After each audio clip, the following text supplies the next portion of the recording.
Hi, this is कौस्तुभ पांडे और आप देख रहे हैं आरकेएनपी क्लासेस।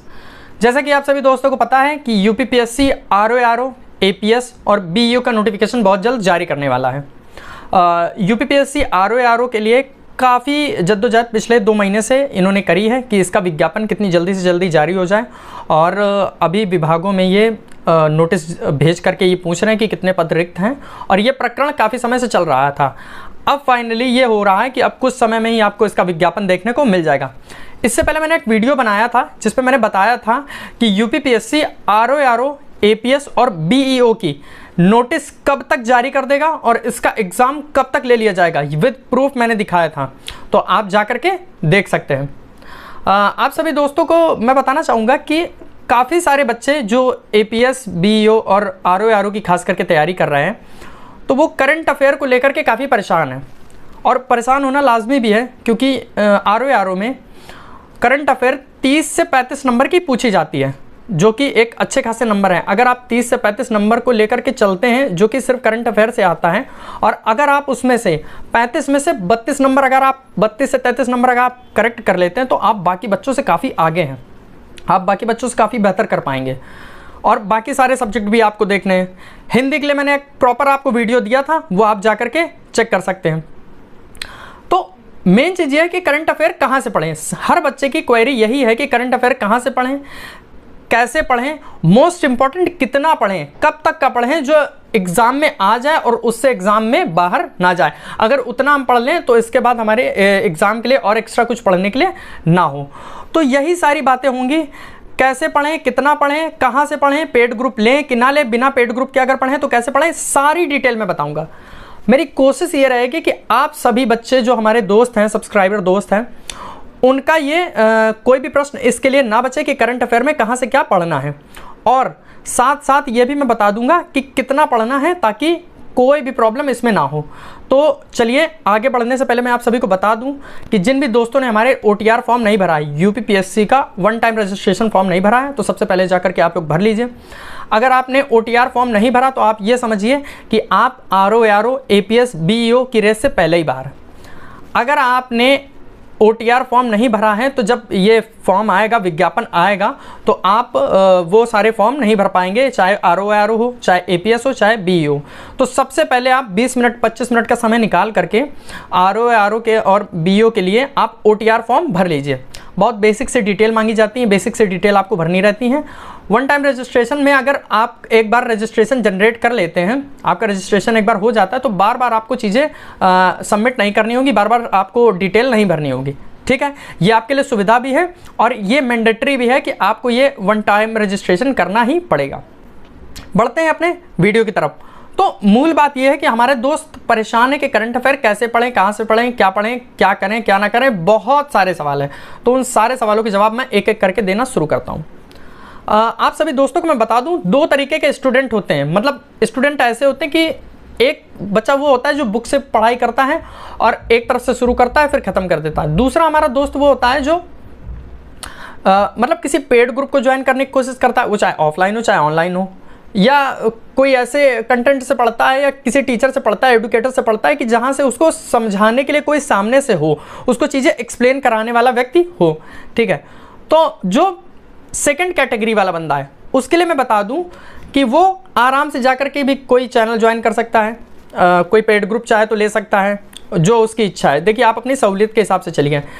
ठीक है, बहुत सारे ऐसे चैनल हैं जो पापा वीडियो बनाते हैं और अच्छा बनाते हैं। मतलब एक चैनल है जो पापा वीडियो बनाते हैं और वो यूपीपीएससी के लिए ही डेडिकेटेड है। मूल रूप से वो यूपीपीएससी के बच्चों को ही पढ़ाते हैं, वो चाहे आरओ हो, चाहे बीईओ हो, चाहे एपीएस। पेड चैनल भी हैं उनके और बाकी फ्री कंटेंट भी प्रोवाइड कराते हैं, चाहे तो आप उन्हें ज्वाइन कर लीजिए। ठीक है, पहली बात, आराम से आप ज्वाइन कर लीजिए, जिसको जैसी सहूलियत बन रही है, बताना मेरा काम है। दूसरा, जो बच्चे अपनी तरफ से पढ़ लेते हैं, उनके लिए मेरे पास एक बुक है। उस बुक का नाम है, एक्चुअली में 2 बुक्स हैं, पहले मैं बता देता हूँ। पहली बुक है हमारी घटना चक्र। ठीक है, घटना चक्र है, इसकी मासिक पत्रिका भी आती है और वार्षिक पत्रिका भी आती है। ठीक है, तो आपको करना क्या है, घटना चक्र की एक बुक आती है मासिक, उसको लीजिए आप और पढ़ना शुरू कर दीजिए। अब कब से पढ़ना है, तो आप ये देखिए कि आरओ में कब से कब तक का पूछा जाता है। तो आरओ में आपसे अधिक से अधिक 6 महीने का पूछा जाता है, इससे पुराना करंट अफेयर नहीं पूछा जाता। आप एकदम दिमाग में ये चीज़ बैठा लीजिए, 6 महीने का करंट अफेयर आपको प्रॉपर पढ़ना है।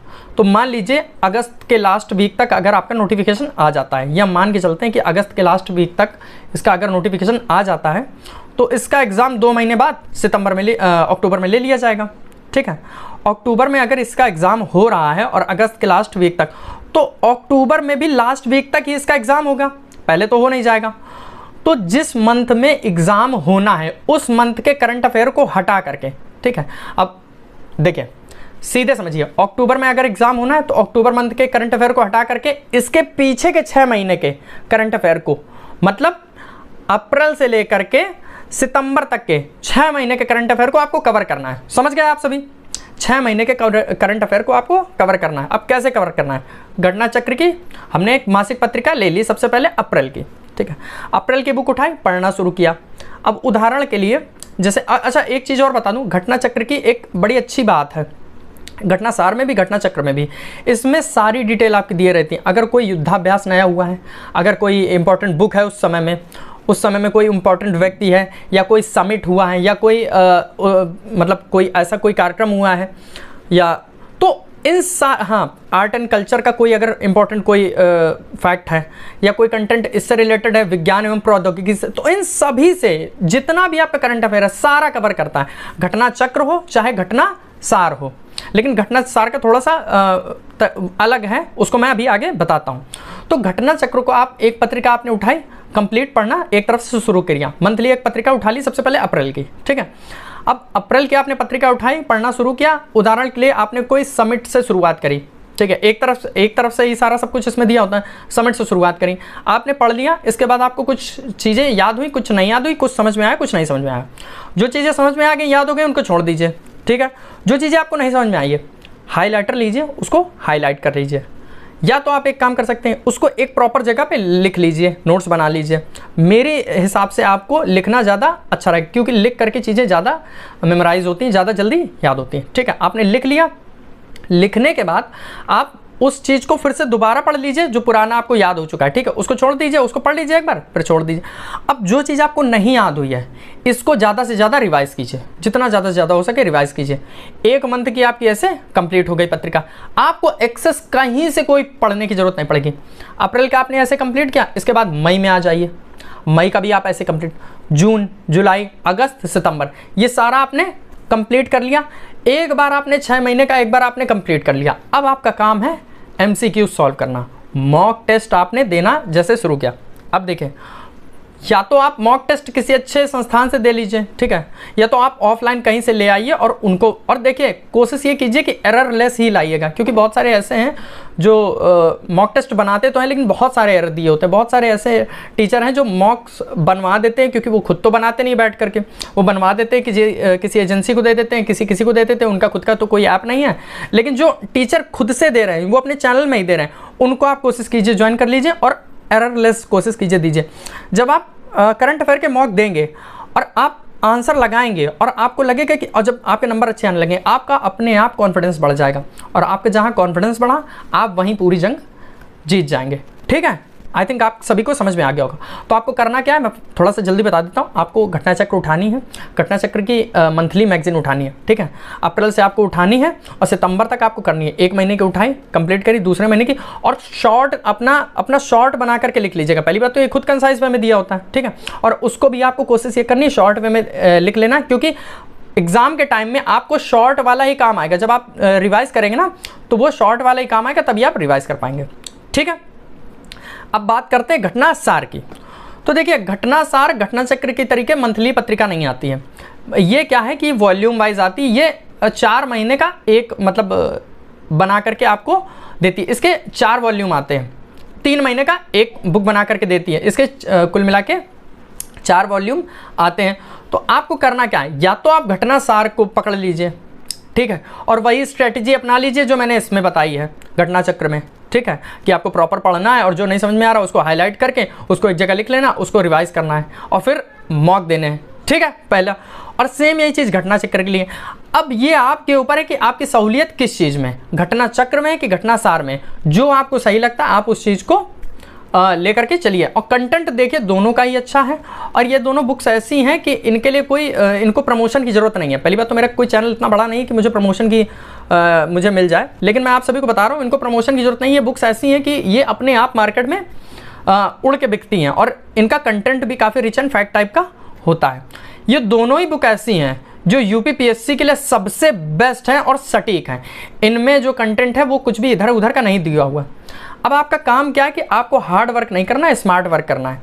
आपको 6 महीने का सिर्फ पढ़ना है, ठीक है, और 6 महीने का ही इसको रिवाइज करते हुए चलना है। एक बुक आपने पढ़ी, पिछला रिवाइज करते रहें, आगे का आप पढ़ते रहें, जो भी आपको याद नहीं हो रहा उसको फिर आप लेकर के चलते रहें, और उसको प्रॉपर एक जगह आपको लिखना है। क्योंकि जब आपका एग्जाम होगा तो उसमें रिवाइज करने में आपको वही आपके हैंड रिटन नोट्स ही मदद देंगे, ठीक है। तो आपको ये चीज़ करनी कि आपको अपने हैंड रिटन नोट्स बनाने हैं। देखिए मैं फिर कह रहा हूँ वो आपकी सहूलियत हो सकती है, लेकिन मेरे हिसाब से अगर आप हैंड रिटन नोट्स बनाएंगे तो आपको चीज़ें ज़्यादा जल्दी याद होंगी और रिवाइज करने में भी आपको सहूलियत मिलेगी, ठीक है। आपको समझ में आ गया होगा। अब आपके ऊपर है कि आपको घटना चक्र लेनी है या घटना सार लेनी है। रही बात, मैंने पेड के लिए बता दिया कि अगर आपको सुविधा होती तो आप पेड ले लीजिए, लेकिन मैं पेड वालों से भी अगर ये कहूँगा अगर आप कर सकते हैं तो आप ऐसे बुक से कर लीजिए। बहुत ज़्यादा कंटेंट होता नहीं है, एक पत्रिका होती पतली सी, आराम से उसको आप निपटा सकते हैं। और करंट अफेयर आप बस 6 महीने का पढ़िए। सिर्फ आपके दिमाग में ये होना चाहिए मुझे 6 महीने का कंटेंट पढ़ना है, और 6 महीने का पढ़ करके अलग कर देना है। उस मंथ का आपको नहीं पढ़ना है जिस मंथ में आपका एग्ज़ाम है, बाकी आपका सारा उसी से कवर हो जाएगा, वो चाहे घटना चक्र हो चाहे घटना सार हो। आई थिंक आप सभी का कन्फ्यूजन दूर हो गया होगा। अगर अभी भी आपका कोई कन्फ्यूजन है तो आप मुझे कमेंट सेक्शन में पूछ सकते हैं, मैं आपको बता दूंगा। अगर आपके अलग अलग क्वेश्चन हुए तो मैं उसका एक कंप्लीट वीडियो बना दूंगा, अदरवाइज मैं आपको कमेंट में ही आंसर दे दूंगा। वीडियो अगर पसंद आए तो वीडियो को लाइक कीजिए, चैनल को सब्सक्राइब कीजिए, बेल आइकन को दबाइए ताकि वीडियो का नोटिफिकेशन सबसे पहले आप तक पहुंचे, और हमारे साथ ऐसे ही जुड़े रहिए। और जिन भी दोस्तों को करंट अफेयर से प्रॉब्लम है, आपके मिलने वाले, आपके चाहने वाले, आपके दोस्त, उनको प्लीज़ ये वीडियो शेयर कर दीजिएगा। बहुत बहुत धन्यवाद।